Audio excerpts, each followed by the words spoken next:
اعوذ بالله من الشیطان الرجیم بسم الله الرحمن الرحیم. زه محمد الیاس جنرال سیکرټری ایکشن کمیټي پبي دی وخت کې مونږ په پبو بازار کې چې کوم د سیلاب متاثرین د بنیر او د نور اضلاع لپاره امدادي کیمپ لګولې دي هغه کې مونږ سره چې زمونږ کوم د ریلیف کوم کوارډینیټر مونږ مقرر کړی دی پیر سیف الله چې د پیر نعمت په نوم باندې یادېږي دا غي انچارج دی کاری شیرباز صاحب داغي پر رضاکار ټیم کې دی محمد عادل صاحب داغي پر رضاکار ټیم کې دی اسحاق امیر صاحب داغي پر رضاکار ټیم کې دی مونږ اسامه دی او نو ډیر ګڼ ملګری دي انعام باچا صاحب دی مونږ یو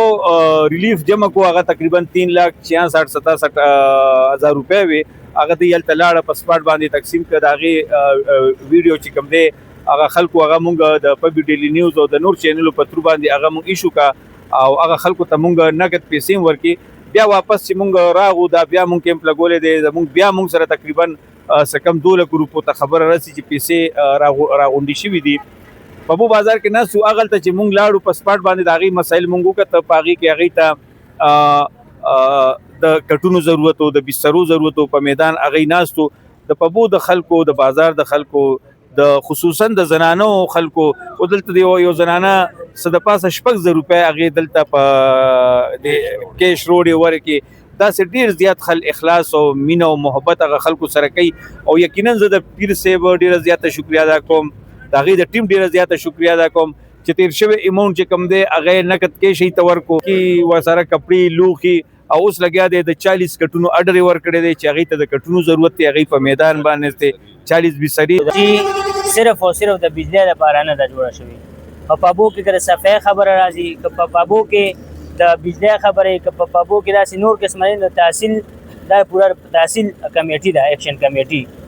ان شاء الله د زیر سایه موږ هر قسم منډه تړ چې کوم دی وو زره ذکرانه تور باندې ایکشن کمیټه سره ولاړم او پیر نعمت چې کوم دی د دې کیم نمائندګي کوي او دې سره ولاړ او بنیر ته موږ یو پیرو کا هغه کې چې کوم موږ ته کمیخ کار شو نو دیم کیم چې موږ له لګول نو پکار کومه غاغل تا کسانو دونه خفغان کو دونه مزر او در دی چې موږ را دیم کیم تم غاړه کیخه او دیم چې کوم دی دا کیم موږ لا ګول په نور سره کېدلې دي ان شاء الله موږ د کټونه ډرم ورکړې دي دا زنانه چې کوم دی هغه هم موږ سره اپټي کې څوک سر جامې څوک لوخري څوک لرګي نو زم چې هر قسم سيزونه تاسو سره نو نن ماسوتانه پورې هغه د کیم ته موږ لروړه سوی چې هغه نن پورته سروړه سوی موږ به سحر بیا زبونیر ته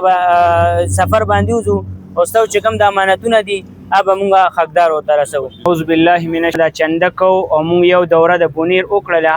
تقریبا 3,66,150 روپے موږ سره تاسو کم مدد کړو د بانک په ذریعہ باندې سی پی ایس اکاونټ په ذریعہ باندې دا رنګ کیم ته تاسو چنده وروړو دي سره سامانونه هم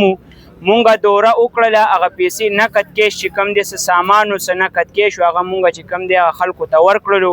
بیا خلکو زمونږ سره مطالبه وکي زمونږ پوره ټیم ته ویل چې دا خو ټیک شو خو چونکې زمونږ کورونه چې کم دي هغه غورځېدلي تقریبا 15 کورونه الته کې مکمل ډیمیج شوي دي نو مونږه ټینټونو کې پراتیو پزمکه باندې نو مونږ وړو ته مونږ ته زنانو ته ډېر زیات تکلیف وي نو مونږ له د کټونو د بسترو د دې بندوبست وکړي زمونږ پیر صاحب دوکاري شیرباز صاحب اسحاق امیر صاحب نور ټیم مونږ ورته یاد دهاني ورکا چې ان شاء الله زمونږ د پابو تحصیل پابو غیور عوام به یو ځل بیا تاسو ته دغه رنګ چنده بدل راټولو د اغینا او یو ځل به بیا راځو نو مونږ پیر صاحب بیګا مشوره وکړه 40 کټونه 40 بستري او 40 بالښتونه د هغې ډر مونږ ورکړې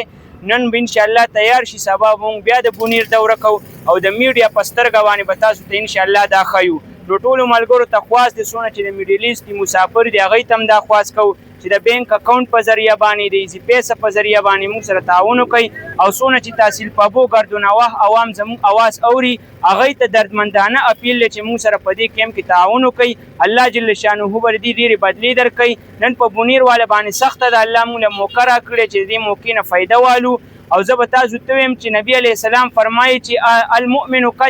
کجسد واحد ټول مؤمنان په شان د یو جسد دي چې کله د یو وجود یو حصه خوږیږي ان اشتکى عینه اشتکى کله که په وجود کې یو سترګې باندې تکلیف وي ټول وجود ورسره بې ارامه وي بېچینه وي و ان اشتکى رأسه اشتکى کله که چېرې د سر یو حصه باندې درد وي نو ټول سر ورسره خوږیږي نن په هغوی تکلیف دی نو داسې ده چې دا په موږ تکلیف دی نو چې موږ له پکار دي ورسره ودرېږو الله به ډېر اجر درکړي ستاسو